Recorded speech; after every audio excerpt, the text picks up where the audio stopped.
What's happening, people? I'm here for another episode of Let the Punk Talk, joined as always by Carl from Boxing Royalty and our very special guest today, Tom Ansell. Tom, how you doing, mate? What's happening? How are you? All good? All good, man. All good.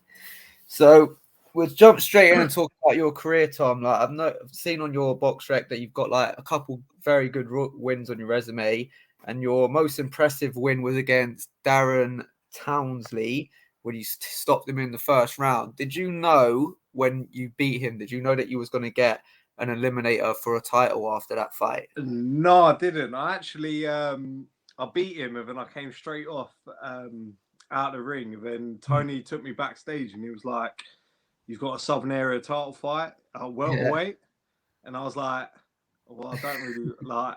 I'll take it, but I don't really want to fight at welterweight. I'd rather fight at super lightweight."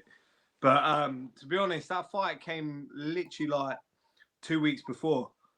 Not even that, because me and Darren, like, I respect the guy so much. He's a lovely guy out of the ring, but we had a little bit of beef on social media before.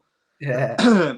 So, like, it kind of, I think he lost, and then it came out of nowhere. Then he called me out, and I'd called him out a little while ago. So I was like, I didn't reply to his message or anything on social media. I literally phoned up Steve. And Tony was like, "Let's get the fight on." Didn't speak to him until the weigh-in, and at the weigh-in, like I literally felt this rage come over me. Like I could have torn his head off at the weigh-in there and then. Rick at the gym. Yeah. He's like, "Tom, you just changed, mate. Your eyes just went." And he was like, "I thought I was going to jump in. Cause I thought he was going to kick off." And then literally I saw him, I got into the ring, my ring walk music and everything. I just knew I was going to win. I literally looked at him and he did not want it at all. Yeah. But yeah, I got that win. And like I said, we respect each other now. We talk quite a bit actually now. And he's a good man. I think he's going to have his last fight in Plymouth in a couple of weeks. Hopefully he'll get the win. And then I think he might retire after that. I think he's got a child on the way. And good luck to him, man. I hope he's got a nice gym down in Plymouth. So hopefully everything goes well for him. Yeah, fair What play. did he say to wind you up, Tom? What did he say to make you? It was just more that we just called each other out. There was literally no need for it. I was bored in COVID. I saw he had a decent record. And I thought as soon as COVID comes back, I just want to get a decent fight in. And I was supposed to be like fighting some journeymen, which weren't really done much for me. And then he lost like the first fight back after COVID. I think he went against Jordan Granham, I think. Yeah. Why he went against Jordan Granham, I have no idea, because Jordan's like, what, super middleweight? Yeah. Like, what was happening there? Like, the matchmaking for that wasn't great, and he got I think he got dropped by a jab, to be honest, and obviously he lost that, and then he called me out after. I suppose it was me that actually started it, holding my hands up, so I'm the idiot. But yeah, then he just like literally said, like, "I heard you haven't got an opponent. Let's get it on, you little rat," or something like that. Something like, it weren't like a rat. That's a horrible animal to be, in it. But yeah, he literally called me out, and then we got it on. So fair play to him. He came down to Watford in the Lions Den, and yeah, luckily I got a win. Yeah, mate, and a very impressive win, because I think you were like one of the quickest people to stop him as well, weren't you? I have no idea. Yeah, you must be if it's the first round. I mean, I doubt there was many that stopped him sooner than that. I think to be honest, like I said, like everything just went well in that camp, and it was the first fight back after COVID. Everyone was buzzing, like around the gym. There was such a good buzz, and like all the pros were in. Like that, like it's quite weird for every pro to be in the gym at the same time. But like there was about 20 pros in. Yeah, and it was the place was just buzzing, and like all the trainers were there, everything. Friday afternoon sparring. There's a little crowd there, and everything. Yeah. Like, everything just went right. And then literally weighing day before weigh-ins, which we're not really used to unless we get an eliminator or top. Yeah, of course, yeah. And yeah, this all went well. Tony's first show, and yeah, man, it was just I was everything that could have went right on that night went right. Banging, mate. So moving on, talk to us about. I think his name is Saeed Ajid. I think. Talk to us about that fight, how it come about, the English Eliminator. Talk to So us about. it's yeah, so Sanj, I literally won that fight. Then Steve Goodwin phoned Tony up and was like, "I can get an eliminator for you, and your headlining will be your first show headlining," which was perfect. I thought, to be honest, thought it was a winnable fight. The fight was brutal, to be fair, mate. Like, he came out quick. Like, he come out first 2 rounds. I didn't know what hit me. I just remember looking up, and he hit me with like about 6 shots, and I thought I could go down here and just hold on. And I looked up and I saw my brother and my best mate, and then I just heard I just remember I had a little bit of an out of body experience. I just like, it's gonna sound so weird, like the cartoons, right? But I saw like birds come across my face. Right, it went out. It went out of this eye and back in here. Yeah. I remember I went back to my corner. I said, Tony, I was like, "Mate, I've just seen birds." And he was like, "Shut!" He's like, "Me, it's the second round. Shut up, you mug." He's like, "Get on with it." And then yeah, after that, I literally clued back on, and it was quite a close fight. I think I lost by 1 point. It could have went either way, to be honest. We were both bad. I remember I hit him with a left hook, right hand, and no lie, that could have knocked out a cow. Every other person I've hit with that combination have gone down, and this guy just literally stood up and came forward. I was like, "Oh my god, how am I going to do this?" But yeah, but to be honest, like, I'm not going to lie, I thought I won, and Sanj thought I won. His corner thought I won, but Tony thought it was a draw or a won. And yeah, he came over to me straight away, literally straight away after the bell went. He was like, "We need a rematch." And to be honest, like, they're, knowing Jack, mate, like, they're the sort of fights you dream of being Yeah, part of, obviously being on the right end of the announcement. And yeah, mate, it was wicked. It was a wicked experience. Like, yeah, I was gutted I didn't win, but I took a lot of experience from that fight, same as you from your 10 rounder. And yeah, I'll carry that on to other fights and hopefully get the right decision. Yeah, mate. Hopefully you do.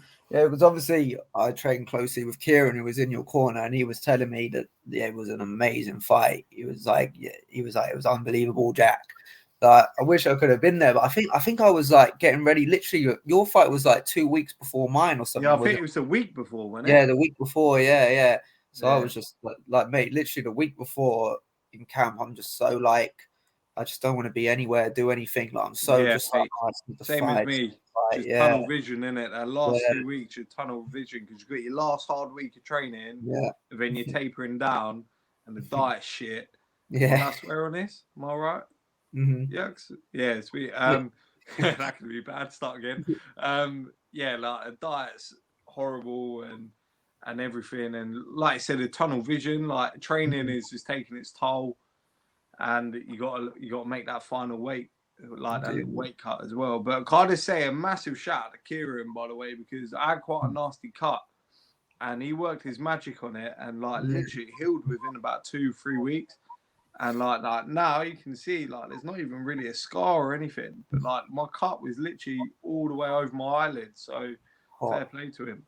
Yeah, he's a genius, man. He's like, he does all the cuts for all the Cage Warriors and all that. So he knows all this stuff. They always call him in, like, all the time I speak to him. He's doing the Cage Warriors on the weekend and stuff. So yeah, I know he's a great cutsman, man. Yeah, and that's the first time I've ever been cut as well. Oh, so, really? Fair play, mate. He kept me like, I think some people can go either way when they get cut. They can panic a little bit, or they can just get on with it. And obviously I got on with it, but looking back at I didn't realize how bad it was. And my team, the corner team and that, kept me calm, and that they didn't really say about the cut or anything. Yeah. Right. So yeah, fair play to him. So is that the first time pro amateur you've ever been cut? Yeah, so I didn't have an amateur background. I went straight from unlicensed. I went literally rugby, unlicensed, professional.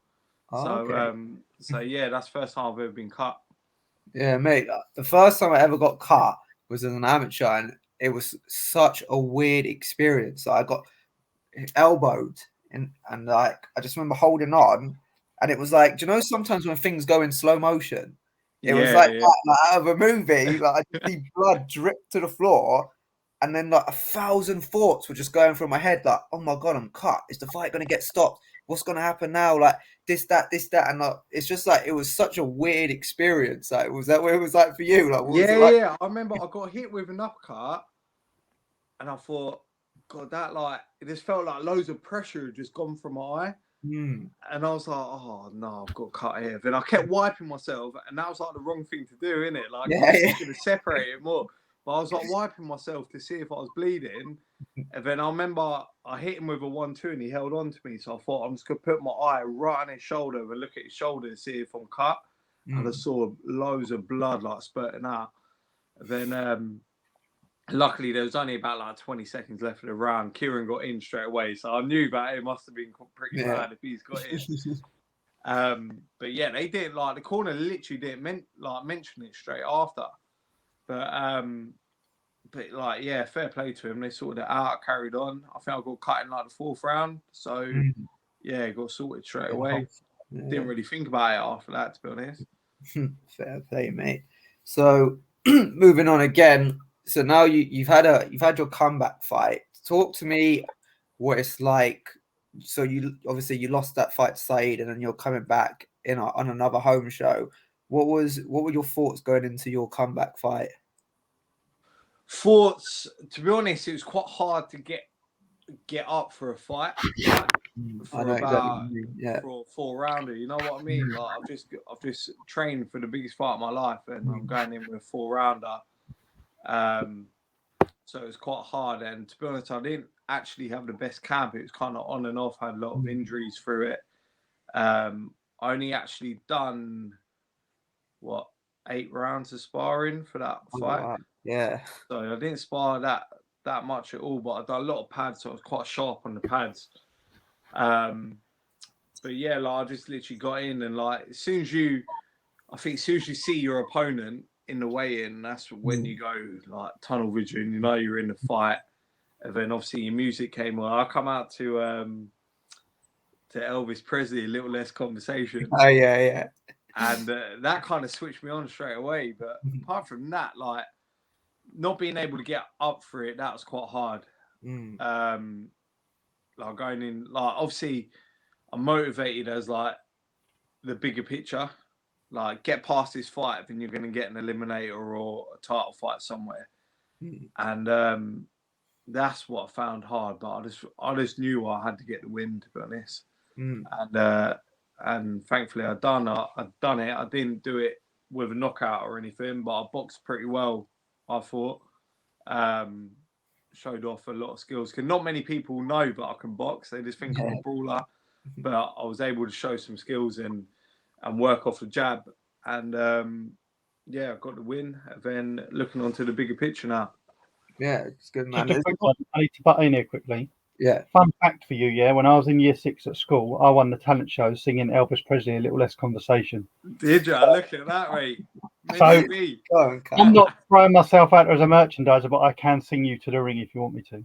Yeah, next one, mate. Next one, we'll do it. No. Yeah, that show was annoying for me as well, because obviously I did the write-up for Tony's last show, and I was meant to do it for that show as well. But mate, like literally our whole team, like me, Ali, Kieran, come down with like some mad flu, and it just ripped me off for like a week, and it took my missus out as well for like 2 weeks as well. And mate, Kieran had it bad. He had it for like a month.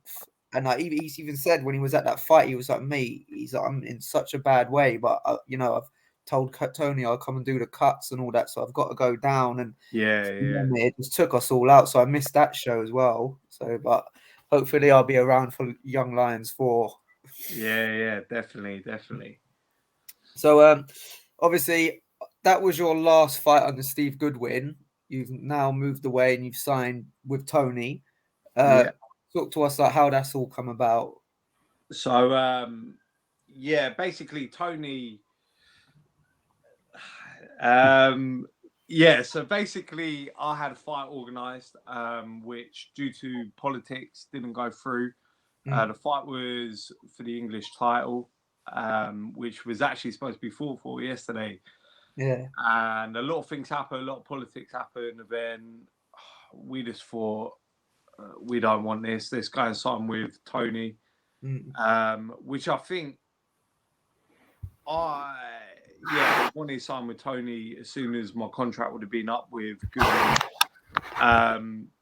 Just I think for promoters and managers, you need them in and around your camp. You need to be talking to them a lot. Like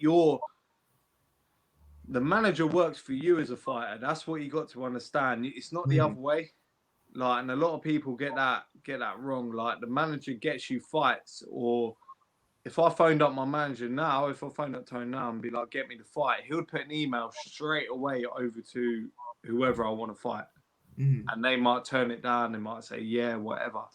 But Tony knows what I'm about. He knows what injuries I have. He knows what's going on in my life all the time. So if a fight's not right, he's gonna pull me out of it. Yeah. And he's going to talk to me and be like, this fight's been offered to you. Do you want to take it? Yeah. And I think that's what we got to remember. And that's what Tony said to me. Tony said to me, remember, I'm working for you, but he's my coach as well. So we got kind of two relationships going on. So that came about as soon as me and Tony, as soon as I signed with Tony, we've been on the ball straight away. We've been offering people fights, which I'm not allowed to say about at the moment. Yeah, of course. Obviously, I've got a fight announcement tomorrow, and big things are going to happen. Like, this is the first time, apart from signing pro, that I've been excited about boxing again. Been excited to be have that partnership with someone, and it's going to be good. There's a lot of plans in the pipeline which are going to happen, and he's going to make me a champ. So yeah, can't wait.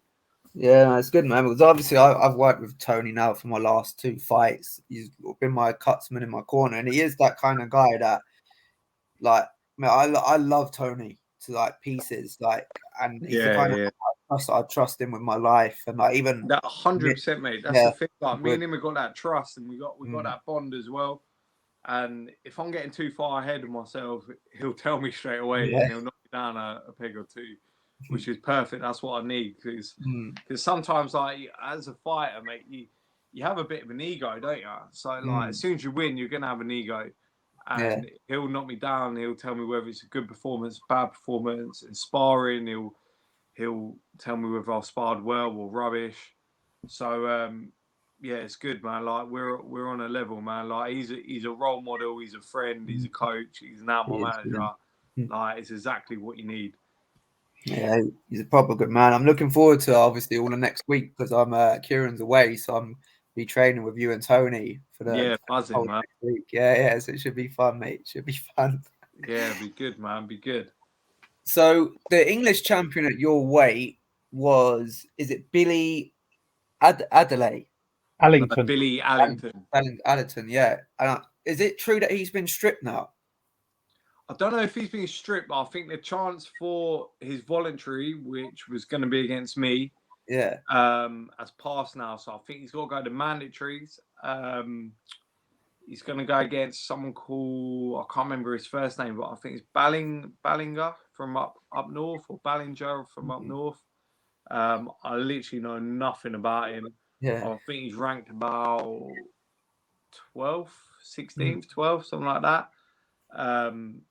So hopefully it'll be a good fight. Then I'm not actually too sure how it works, whether, say, if Billy wins, that he gets to go for a voluntary again or not. No idea. Is it Lucas Ballingal he's fighting? Yeah, that's it. Oh dear God, that's a tough fight. Yeah, I think I've heard he's tasty, but I don't really know much about him. I haven't watched him or anything. He trains with McKinson. Yeah, he trains with McKinson, mate. He's a very. I'm surprised he's fighting at English level, if I'm honest with you. Oh really? Yeah, I mean, I know Billy. Billy's from my area. Yeah. But mate, Lucas Bellingham is a very good fighter. I'm very surprised he's even taken that fight. To be honest with you, I think he's 14-2. Let me just check. 15-2.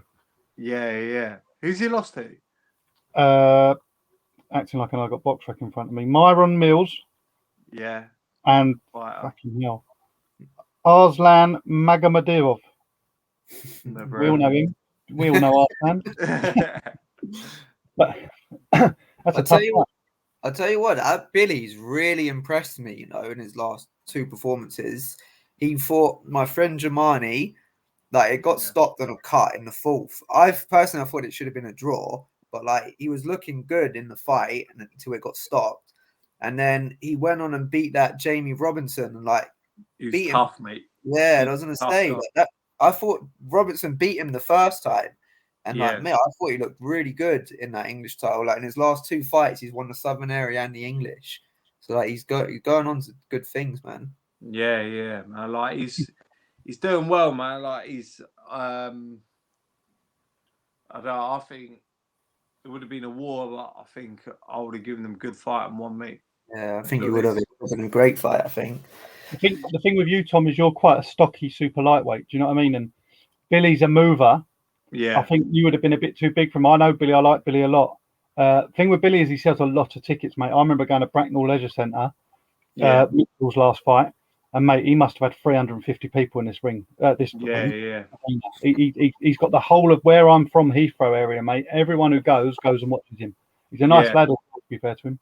Yeah, is he under Lee Eaton now? Is he? Peacock Jimmy's under. With Bill? But I think he's managed by TM14. Yeah, I know them. Who work with Lee Eaton.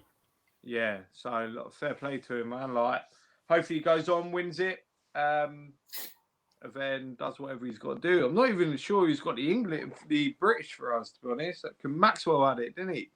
But then he lost in was it IBO? So I don't, is he vacated or what? Yeah, he vacated it. Oh, he has vacated it. Yeah, he vacated to take that fight. Yeah. Yeah, I don't know who's got it there. I don't know who's planning to fight for it. Because obviously Dalton Smith was supposed to, but he's kind of like gone past it now. Yeah. He got his win last night. He looked unreal. Looked wicked last night. Like, that kid is special, man. Yeah, I've seen him fight live, man. He's good. Yeah. But yeah, that's all from me. Carl, do you have any questions for Tom? Only a couple of little ones. So we go off the back of Tony. Obviously, I've met Tony through seeing Jack down the gym, and I, like you both said, Tony's just the loveliest man. You know, like the corner that Jack's got. Honestly, like you like, obviously I've not met you. Well, you've got the same corner, for fuck's sake. What am I talking about? But like they are just, and I always say it to Jack, like to see a bond between a trainer and a fighter. If there's no bond, then there's no point you fighting. Like Kieran and Jack have got this special bond. Do you know what I mean? Yeah. How is it with like? How did it come about? Have you always been with Tony, or how did that come about? No, I was actually with Mark Masso before, over in Chelmsford. But basically, like he's a firefighter as well.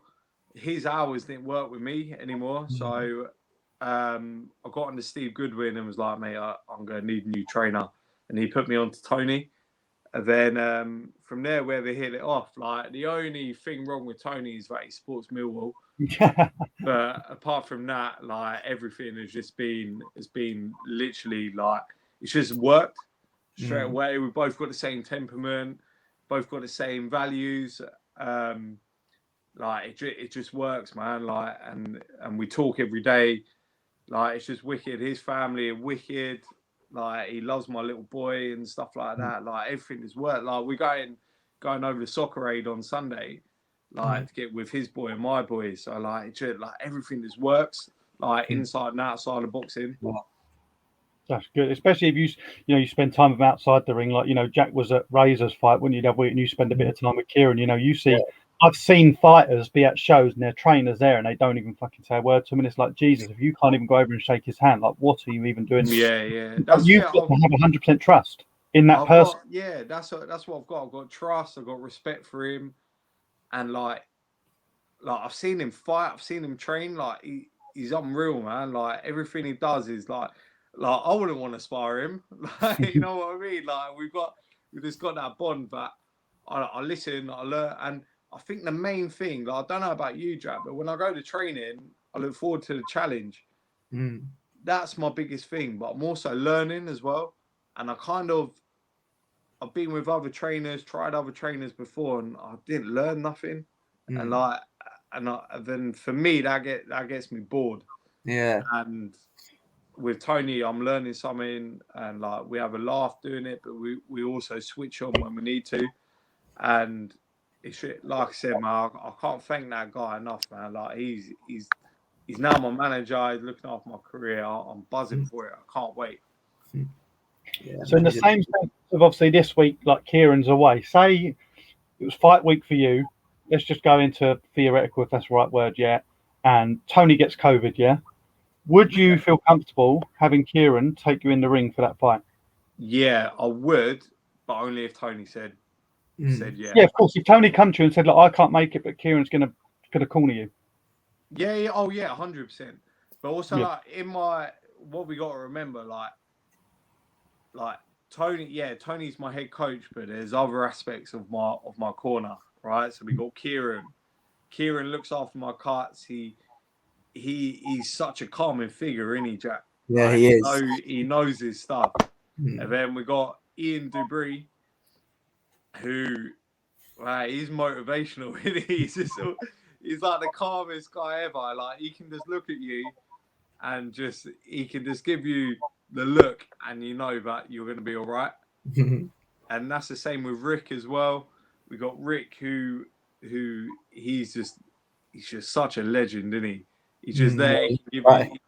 He just gives a joke around the place. It makes everything be all right.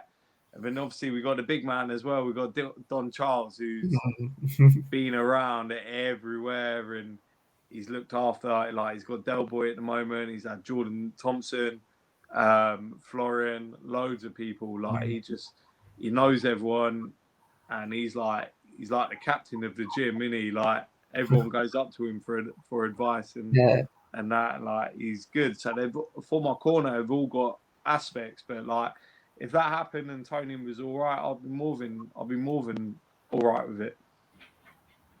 Happy days. So my last question for you is the most important one. West Ham. Yes. Tom's now my top 5 favourite fighters because he's a West Ham fan. Yeah, man. I'm nervous going into next season. Not gonna lie, but after watching Bowen perform last night and Rice, I thought Bowen was unreal last night on his England debut. Big pressure, wasn't it? Huh? Big pressure for him. Yeah, big pressure. Terrible result and disgusting from the fans booing everyone taking a knee as they're literally 10 years old and they're making decisions like that already. It's like a bit disgusting. But apart from that, like Southgate's just trying new things, isn't he? So hopefully he doesn't try that again and we can win against the Germans. How did you become a West Ham fan? Have you always been a West Ham fan? I haven't really. It was kind of like from. I didn't really like football. I was always rugby, but then I kind of went into living in Essex, and everyone's a West Ham fan there. And then I started going there. Like my brother and my dad have always supported West Ham.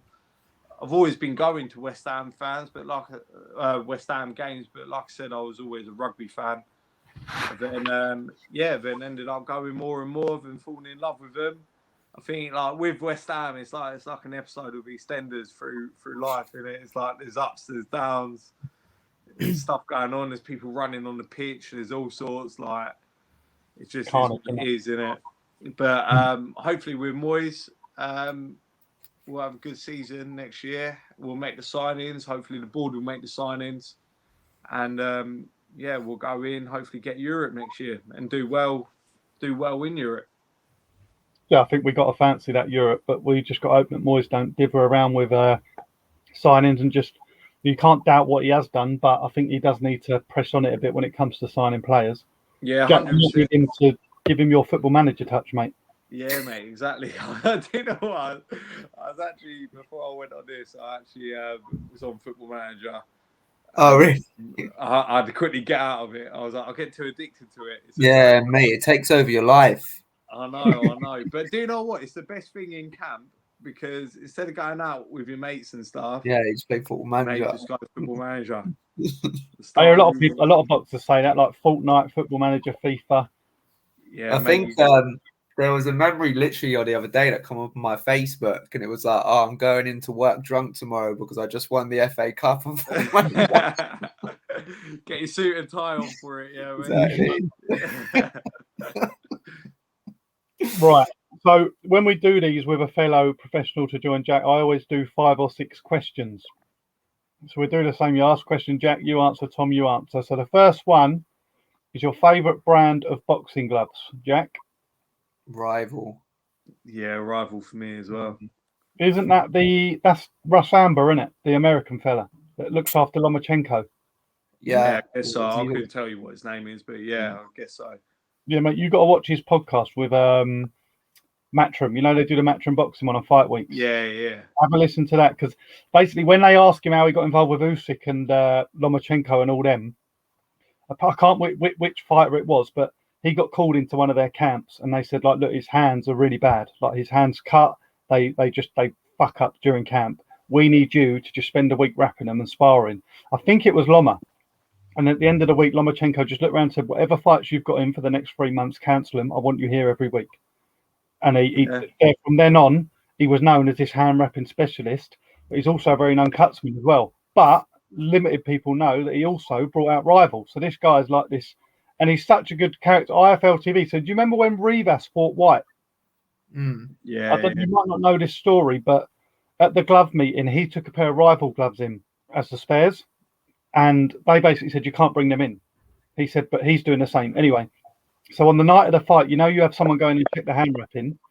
Yeah. Someone's gone in from Rivas's team and come back to Russ and said, look, Dillian's not wearing the gloves that we signed off on.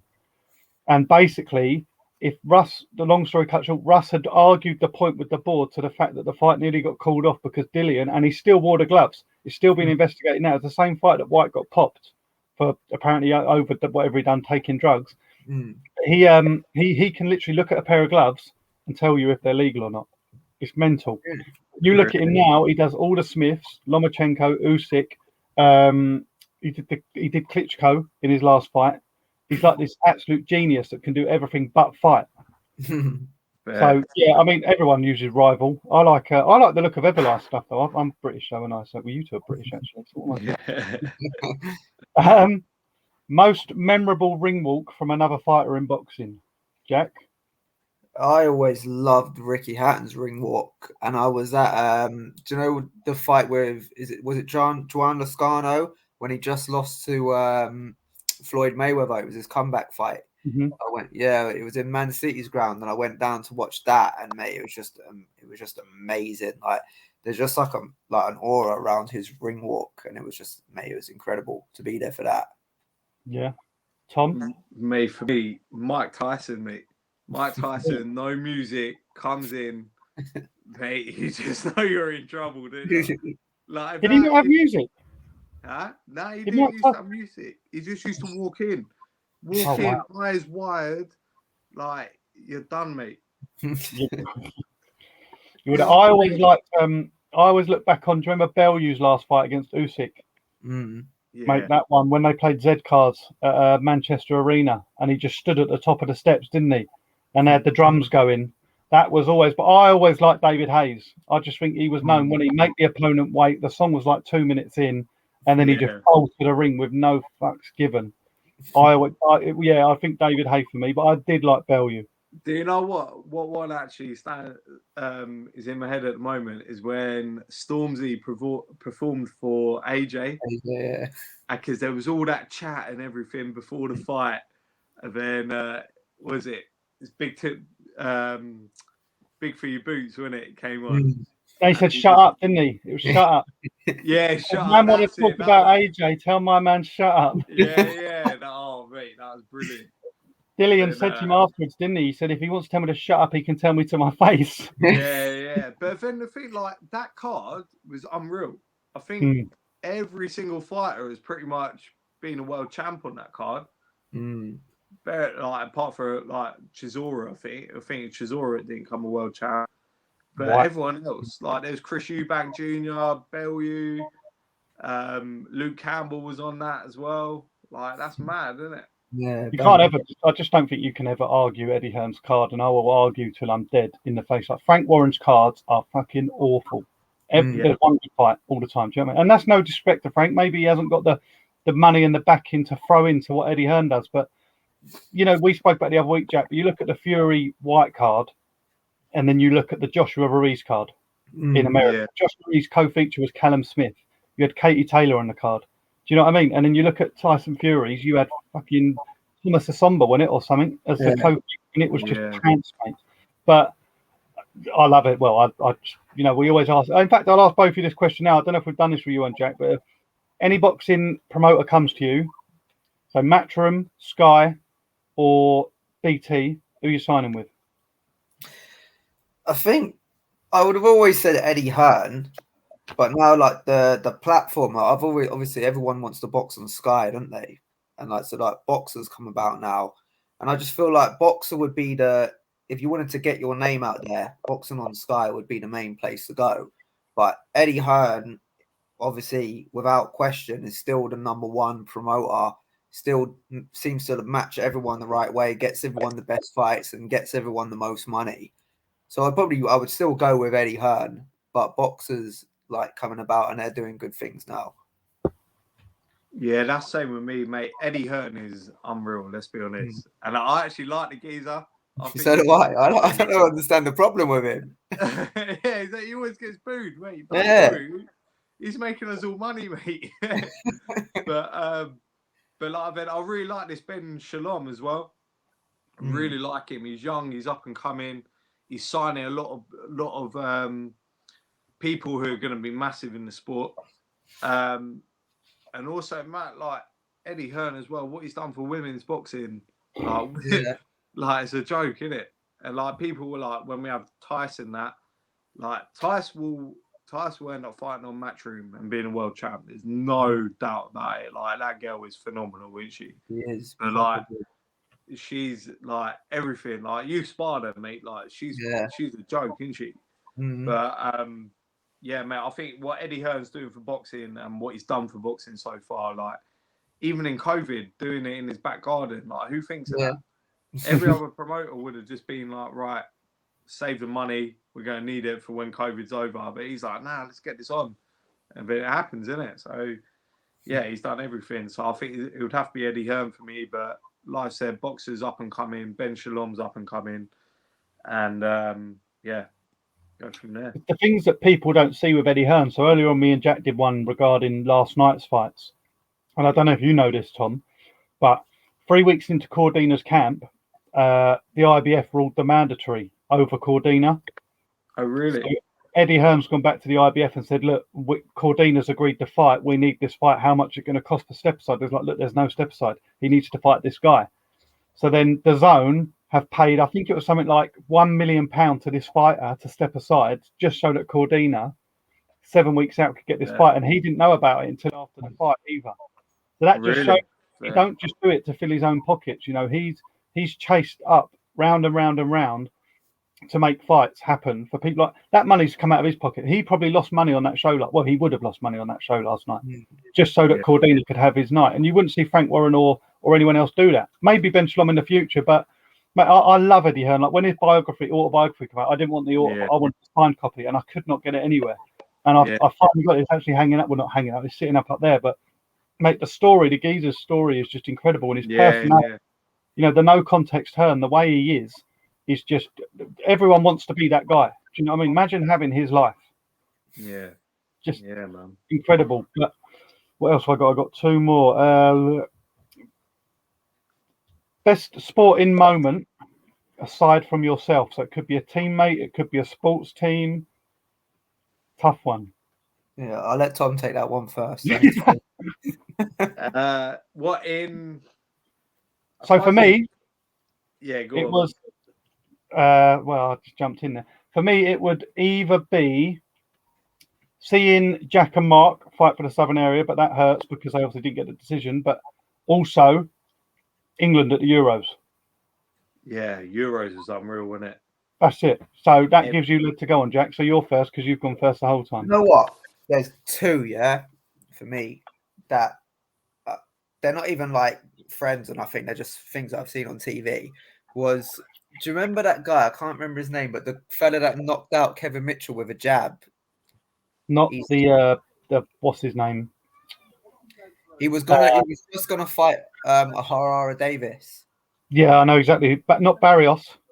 Oh, Barroso was it? Yeah, Barroso. Barroso. Yeah. When he was to fight Anthony Crolla in Manchester. Mate, I was just thinking about and that. Anthony Crolla stopped him. Mate, Yeah. I remember watching it at home, and I swear to God, when it happened, I jumped up. I was like, oh my God. Like, I couldn't, mate, it was one of the best things I've ever seen. And there was that picture of him in the ring when he was like that. And like the whole crowd was just standing on his tactics in that fight, where he just walked through him and no one thought you could walk through it. He had the tightest guard and he just kept going and going and going. And that Barroso, whatever his name is, just ran out of steam, didn't he?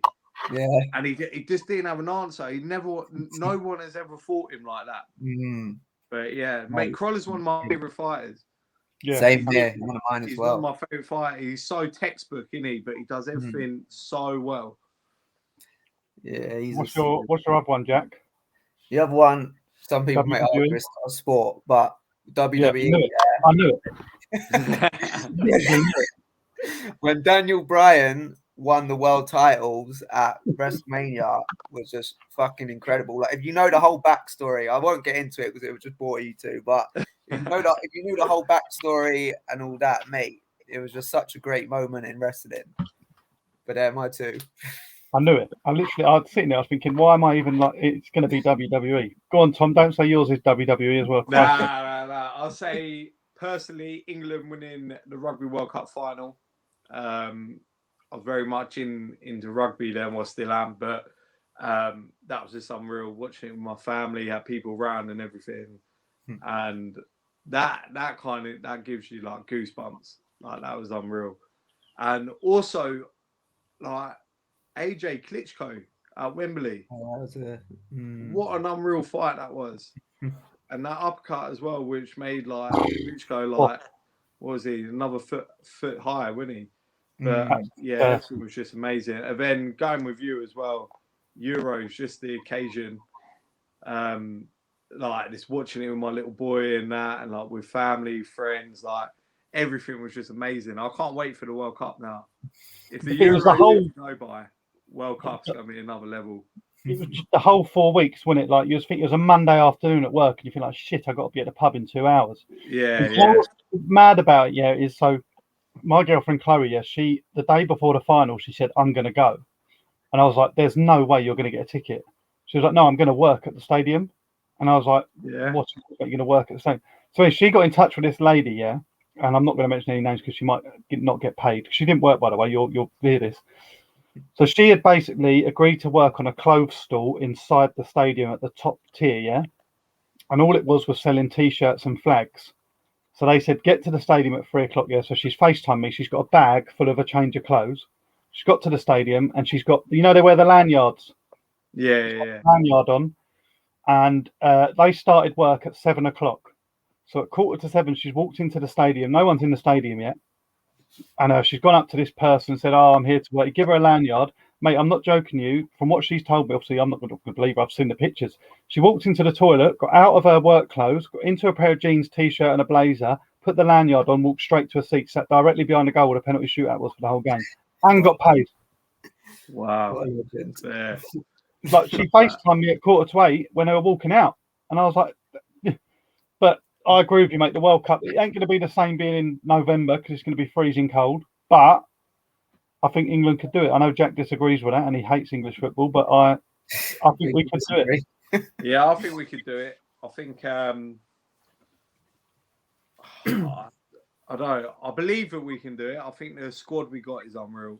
I think in pretty much every place We've got decent depth. We've got decent players in. For us to do it would be a dream come true. Just for me and my little boy to be able to watch England win a World Cup like together would be unreal. But yeah, you say about like it's in winter, mate. I'm still getting the barbecue and I'm still getting the food out, mate. What's it called? Gazebo out as well. You know, you always see a picture when the football's on gazebo with a barbecue and a Corona sandwich. With all the lads standing underneath. Yeah, it's like around the barbecue. Yeah, you just think, bro, everyone's doing the same thing. Don't post it on social media. Like, we're all watching England. We're all drinking beer. We're all eating a shit hot dog or a shit burger. Just put the football on and shut up. Do you know what I mean? I got, how many more? I've got 2 more random ones. Jack, you can't say America for this because you said America before. Yeah, I know what you're going to ask, really. Yeah, all right. So, and Jamaica, you said before. So, holiday, go abroad tomorrow. I'd like to know what one place I've never been, and I'd love to go. Is Ireland, especially because I'm like my whole family's Irish as well, and I've never been, and I've heard like good things about like Dublin and so on. So I'd like to go back. Yeah, that's what I mean. I'd like to go back to my homeland, my home root. Stag do in Dublin. Ireland's unreal. Honestly, everyone is so happy that I went a week before St. Patrick's Day, and oh mate, it was unreal. Honestly, everyone's wicked over there. Take your credit card though, Jack, 'cause it's expensive. Yeah, I've heard it's expensive. Yeah. I need to go though, man. I need to go. You're literally getting married soon. Just tell your best man to arrange a stag do in Dublin for 2 nights. See what you can do. You don't have to pay. This is it. You don't have to pay to go. So look, I want to go to Dublin for the stag do. We'll all put 60 quid in each, and if you can't stay in a hotel for the week, then you pay for that yourself. And what about you, Tom? Part of me wants to go Ibiza at the moment, but I think I wouldn't mind going Brazil or Mexico, somewhere like that. I've been to Mexico before really nice. And it was unreal, but actually now probably Brazil. Brazil, I think I'd want to go to at the moment. Just like I just love the place. It looks unreal. Yeah, I'm not really a scenic person. I'm like sit by the pool and keep me there for 2 weeks and I'm happy. That's me. But Chloe, mate. Yeah, just near the bar. Chloe wants to go out looking at everything, and I'm just like, let's just fucking stay here, shall we? And last one, a very random one. Your favourite comedian, Jack? I always liked. I don't really watch a lot of comedians, but like growing up, I always liked Michael McIntyre and Lee Evans. Oh, Michael McIntyre, you tramp! What was wrong with Michael I hate that guy so much. Lee Evans is quite. I've seen him live, but Michael McIntyre is not funny at all. Why? What's wrong with Michael McIntyre? I just think he's fucking so annoying. What do you like about him? Tell me. He's just funny. Well, that's why you would watch a comedian. It's because they're funny. Oh, and Lee Evans, I agree with that one. Yeah. Sweaty bollocks, wasn't he? Yeah, he was, man. Fucking hell. I actually fell asleep when I went and watched him, and I loved him. But I'd done an all-nighter the night before fishing. Oh, yeah. Yeah, he was good though, from what I can remember. Jack, Tom? Rob Beckett for me at the moment. What's the other guy for League of Their Own as well? Ramesh, mate. He's so funny. Yeah, so them two. Like I see him, Rob Beckett. I don't know did you see him at the Euros where he just went out and got smashed, mate. He was so funny. Watching all his stories on Instagram and everything, he's just like being an absolute mess, sitting on the curb, eating the KFC. Fair play to him, mate. Living the dream. Do you know who was hilarious as well? Do you know Lee Nelson? Yes. Yeah, mate. I've seen Lee Nelson. Yeah, mate. He's so funny. Mate, I see him before. Yeah. Do you know on the transfer deadline days they used to do? Yeah. It was the only one I've ever went to. Like me and my friend used to like book the day off work and like watch them. Like, did you know when it was really good back in the day? Yeah, transfer deadline day. And I was sitting there and I was like, mate, fuck it. Should we just go down to like QPR's ground? And like they was meant to be signing. Like there was talks about signing Jermaine Defoe, and like I talked him into it. He's like, yeah, let's go. And then like there was a limousine outside, and I was like, mate, Jermaine Defoe's here, Jermaine Defoe's here. And like we ran down, yeah, and like everyone's crowding it. Obviously, they got the camera crew and everything. And next minute, Lee Nelson just walked out of the limo. Yeah. And then like the guy interviewing was so pissed off. He was like, yeah, it's just we've just got some clown. And he pulled out a QPR shirt. He's like, I can't wait to play for this club in the Premier League. And then next year, play for him in the Championship. Oh, quality time. Good times, man. I used to love deadline day, but only ever got good when Man City got money, didn't it? Because they used to spunk like 300 million in the last hour. Yeah. Remember Robinho, just out of nowhere, 92 million in like 2000. Yeah, he weren't supposed to sign for him, was he? You thought he was No. someone else, didn't Yeah, I heard that. Like he come to the change room and he was like, "Where's Rooney?" or something. Yeah. Yeah, I heard that story. Imagine that. Instead, you got like Sean Goater and Paulo One-Chop, mate. Well, that's not Roy King. I like Romesh. I agree with you on Romesh, and also Jack Whitehall. I think Jack Whitehall is so funny. I like Jack Whitehall. Yeah, mate. I've seen him. I see him at Hammersmith Apollo, and I was just in tears the whole night. Yeah. I see him at O2, and he came on like one of those those things that you drive with the two wheels, and it's like literally your body weight goes on. Yeah, I know what you mean. Yeah. Yeah, I know what you mean. Yeah, and he absolutely stacked it. Literally within about 20 seconds, he stacked it over a speaker, and everyone thought he was dead. He didn't get up for about 5 minutes, and he was proper going fast and everything. And then the St. John's ambulance and that come out. About 10 minutes later, he's gone back behind stage. We'll come out again, just walking. Bless him, blood all over his knees and everything. Dirty suit, bastards. But that is the questions for me, Jack. All right, sweet. Well, we'll wrap it up there then. Tom, mate, thank you for joining us. Carl, thank you, guys. Mate. Thank you very much. Welcome, man. And yeah, so tune in next week for another episode of Let the Punk Talk. Peace.